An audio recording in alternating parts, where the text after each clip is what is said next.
Madame, Monsieur, bonjour et bienvenue dans ce nouveau JT préparé par la rédaction du groupe Revue Fiduciaire. Voici les titres de ce jeudi 15 octobre, paiement des impôts, allègement de cotisations dans les DOM et formalités au RCS. C'est donc le paiement des impôts qui ouvre cette édition.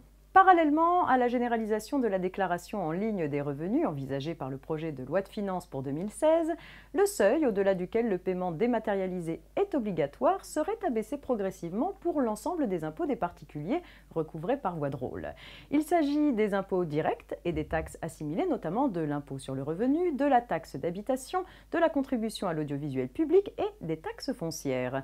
L'obligation de paiement dématérialisé, à savoir le paiement en ligne, par prélèvement mensuel ou par prélèvement à l'échéance, est fixée actuellement à 30 000 €. Ce seuil serait ramené progressivement à 10 000 € pour les paiements effectués à compter de 2016, 2 000 € pour les paiements effectués à compter de 2017, 1 000 € pour les paiements effectués à compter de 2018 et enfin 300 € pour les paiements effectués à compter de 2019.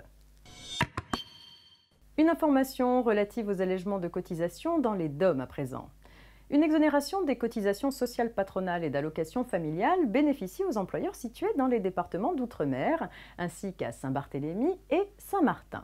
Cette exonération est accordée aux entreprises qui occupent moins de 11 salariés et aux employeurs appartenant à certains secteurs d'activité. Le niveau de rémunération à partir duquel l'exonération cesse pour les entreprises ne faisant pas partie des secteurs et des zones prioritaires serait diminué.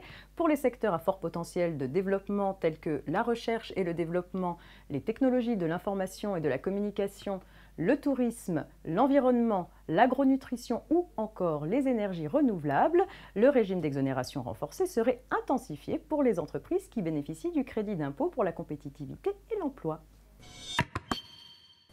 On termine avec un point sur les formalités au RCS. Quelles sont les pièces justificatives à fournir au registre du commerce et des sociétés en cas de remplacement du responsable du premier établissement en France d'une société ayant son siège social à l'étranger? Il faut fournir au RCS une copie de la carte nationale d'identité ou du passeport en cours de validité pour les Français et les ressortissants de l'Union européenne ou de l'espace économique européen, ou bien une copie du titre ou récépissé du titre de séjour ou une copie de la carte de résident pour les autres étrangers.